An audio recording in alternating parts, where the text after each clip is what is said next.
Alright guys, welcome back to Strong Successful Male. So for today, I'm going to give our story titled, Am I the a-hole for not contributing anymore to my daughter's college costs after years of child support that had a provision for a college fund? And guys, this is a story about a guy. He was married, and to no surprise, it didn't work out. And part of the legal arrangement was that he was supposed to contribute money, obviously, for child support, but part of that money was supposed to go towards a college fund for his daughter. And his ex-wife was the one who was supposed to handle where that money went, invested and so forth. So when she turned 18, she could go off to school and she could tap into that to help cover the college expenses. But as you're going to see here in the story, that money was horribly mismanaged. And now the daughter's coming back to the guy, the father, wanting money, even though he did his part legally to help contribute, because it was a complete and total disaster. And now they're making him out to be the bad guy because this guy is no longer willing to contribute any more money, because the money he contributed over the years really hit him hard, because it was a lot of money, as you're going to see. And I'm doing this, guys, to show you just how, a couple things. One is to show you just the shit you can expect if you get married and get divorced, and what, in terms of like the demands on the guy, the father, could be financially, and how hard it can be for years for things like child support and even towards college. I'm also doing this as an example to show you where this guy, rightfully so, draws a line in the sand and says, no more. I've done my part. That's that. There you go. And because many of you guys watching this are either you're already married, or you might consider you may be getting married one day. I know many people follow me and say, no way, SSM, I'm never going to do it. Well, it's a possibility you may change your mind. Or guys that are already on their way to the altar. So I'm sharing these stories just to let you know what you could potentially, and I'm emphasizing potentially, deal with down the road, or that you guys can hear stories like this to help prepare you. If you ever see a situation arising, you'll remember how these particular stories went, what was the outcome, and something you can learn from it to help you maybe one day down the road.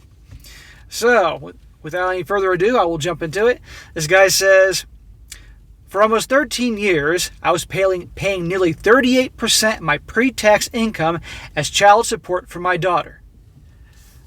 13 years, nearly 38% of his pre-tax income for child support? I really hope this guy made decent money, because that's a lot of freaking percentage of his pre-tax, I might add, income. My ex-wife always assigned minimum wage despite her choice to stay at home while her husband worked. So she's a leech. He says she has a higher earning potential than I do. Part of this child support was earmarked for a college fund, but it was up to my ex's discretion on how it gets invested. I had no say despite fighting for that right. So this guy's expected to cough up the dough, but he can't have any say on how it's invested. Well, you're going to see where this comes back to be a major problem. He says, this support order has really made me suffer for years financially, but I never missed one payment. My wife and I even delayed having kids just so I could afford paying the support. So this guy got remarried and had more kids if he didn't learn his lesson the first time. My daughter turned 18 2 months ago, and I finally had the money to start saving up college fund for my two younger children, who are 8-month-old twins, as well as get my retirement back on track. All these years he's been paying for that, for 13 years. And I might add, he got married again and had 2 more kids. Now he's already talking about saving up money for them for college. I mean, it's like, when do people live for themselves? I just don't get it. And how about the idea that the kids actually take care of the college for themselves? I mean, when was it the shift where all of a sudden parents felt obligated to completely finance their kids' education and suffering themselves? It just boggles my mind. Yes, it's a hell of a lot of money, which is why I talk about many times in videos, college ain't worth it anymore unless you have a very specific degree you're going for. There's going to be a great demand for that degree which you got to earn you a justifiable income to pay for those loans. But so many parents take out these big loans, which greatly delays their retirement and all that, which many financial advisors advise not doing, but they do it anyway because they get all emotional, and it just seems to be the trend. It's stupid, in my opinion. I don't think you should do it at all. I think the kids should take out the loans. The kids should do everything they can to save money. Go to community college for a couple of years. Others live at home if they can to save on room and board. Anything's to save money. Then they're doing well enough to go on to a 4-year school if they're going to go to college, and they can finance for part of the bill. If the parents are doing very well, then okay, maybe they can help out a bit. But if those kids actually paid for some of this, they'd appreciate money a lot more. But just having the kids go off and not having to worry about a dime, that's just too much. Okay? The kids will be fine. They'll find a way. But this guy, like many others, suffers, and you're going to see more of this. Anyhow, remember, guys, aside from telling stories in this channel, it's also about growing and learning, which is why I talk a lot. Anyway, now listen to this. My daughter reached out to me last week asking for 1/3 of her college costs. I told her that needs to come from the college fund that her mother was saving. I then found out that due to some stupid decision on my ex's part, there's only $13,000 in the fund instead of what should have been, wait for it, nearly $95,000. There should have been about $95K in there with what he contributed every year and the investing. Only 13 grand left. So either one of two things happened. Either she'd made some horrible investments, or she took that money and used it for something else. He says, my daughter is innocent in this, but I can't keep draining my finances because of my ex's selfishness and bad decisions. Right. He stretched it for 13 years. This created a huge fight between me and my daughter. She then proceeded to go to my parents, who are now planning on selling some assets to pay for her education. Not cool. Her going crying to grandma and grandpa, and now they got to go, like he said, sell off some of their stuff, impacting their retirement. For their granddaughter putting on the waterworks, how about she go to her mother, who pissed away the money, and say, if it was intended that she was going to get help financially, okay, Mom, what happened to the money Dad gave you? And okay, if I was supposed to be helped out, how about you take out some loans? I don't hear anything about that, but she's making the dad to be the bad guy, even though 13 years. He was struggling, as he said here, 38% or whatever it was of his income, pre-tax. And now he's the bad guy, and now she's going against the grandparents? He says, and now my brother and sister have turned against me and are saying that my daughter shouldn't be at our parents' problem. Hey, she's 18. She's a grown-ass adult. He doesn't have her on a leash. He can't control that she goes over to grandma and grandpa and put up the waterworks. I mean, it does suck for this girl, don't get me wrong. Okay, she was counting on this, and I can feel bad to an extent, but this guy is not the bad guy here. I would tell his brother and sister to F off. But I'm refusing to sabotage my retirement and the younger kids' college. Good. Draw a line in the sand. You did your part. The situation sucks, but it's on your ex-wife. I'm so tired of all this. Everyone has turned against me. My wife and my 2 younger kids. How are your 2 8-month-old twins turning against you? Are they like the baby from Family Guy? Unless he meant to say 8-year-old twins. Even then, I'll let that go. I've been feeling so depressed, my daughter won't even talk to me anymore. Am I the a-hole?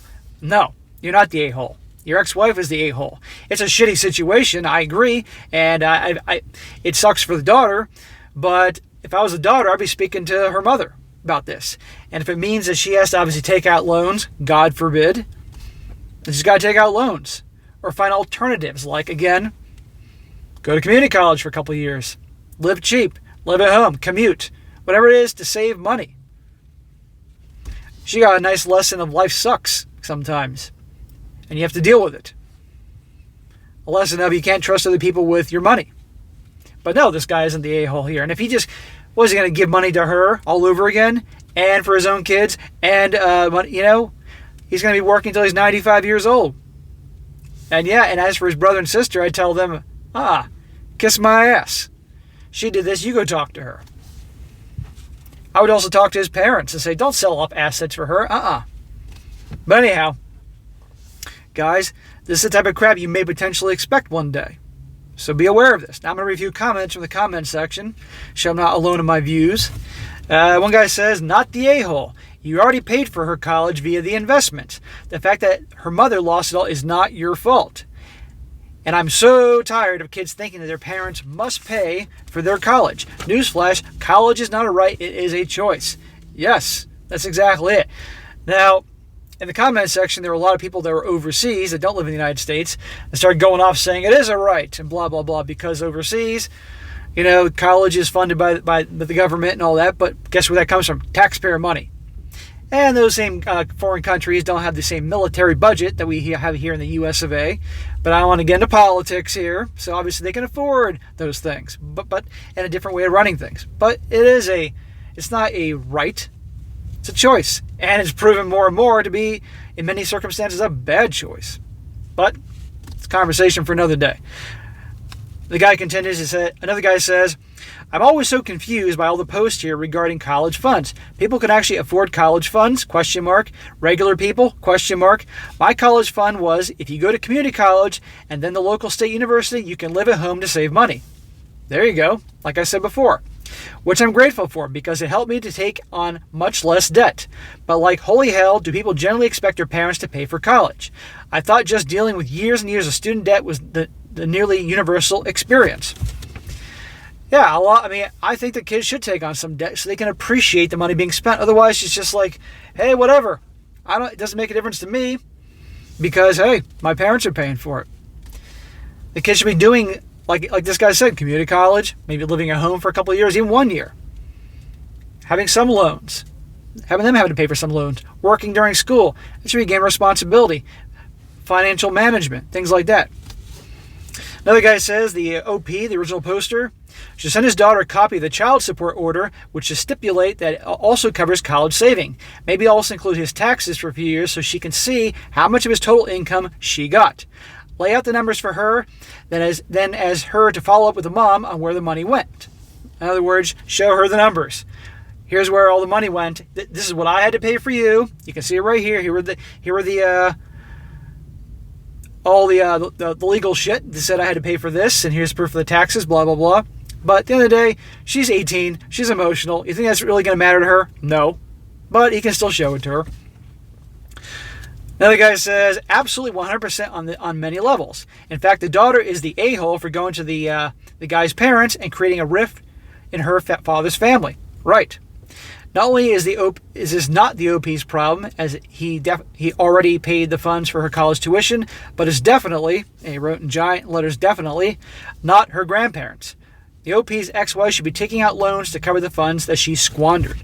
I agree. Absolutely. But I also think this girl should be paying at least part of it. But no, this guy's not the a-hole. It's a shitty situation, like I said, for him and the girl, if I'm being fair here, because she thought it was going to be covered. But she certainly got a life lesson about that life sucks and shit happens and you deal with it. A harsh lesson, but that's what it is. But let's make the ex the villain here because she's the one who is responsible of the investing in the funds, putting in the right places. And I'm convinced there's no way that she invested in one thing and it all went downhill. Probably she just was using it for other things. Who knows? But no, in my opinion, not the a-hole. But guys, anyway, I'm doing this here as an example how it's important to draw a line in the sand. Otherwise, people will just take you for everything it's worth. And also a perfect example of something you may deal with one day for those of you that are parents or think about being parents one day. And you get divorced and you're going to have to pay all this stuff. Got to know where the money goes. And you got to draw, like I said at the beginning, draw a line in the sand. So anyway, guys, it's a quick one, but I thought it'd be a good one to go over. That is it for today. Be sure to comment down below. Let me know what you think about this. Let me know. Do you think the guy is the a-hole? Is he the villain here? Or not? I'd like to hear about that. And be sure to like the video, share with your friends, and subscribe. And I'll catch you next time.